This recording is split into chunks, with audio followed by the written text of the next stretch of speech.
SERV Stock. Is this the right time to buy? I'm going to answer everything around that in this short 1 minute video, so watch till the end. SERV Robotics is sitting at $14.63 and it is 9.5% off for the day. That's just Friday, right? The market is going to close in like 4 minutes, less than 4. Last week has been cool, right? I love that. And this is still a market that I'm willing to take higher, like particularly previously, like here's the before of me calling things out. Here you can see like I was very optimistic. And what I wanted to see was like this double break here, which by the way, just did not happen. And it actually started happening a tad bit lower, which kind of sucks. It's not that I took shorts longs lower, no.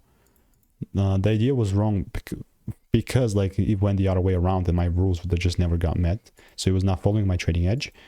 But here, still, I'm waiting for a proper double break in order for me to long. So I'll definitely keep you updated. It's not that I'm looking to particularly long straight up. I just want to see a proper double break in my confirmations met. But yeah, if you want to make more money trading in a simple and lean way, click the photos link in the description. There's that free newsletter.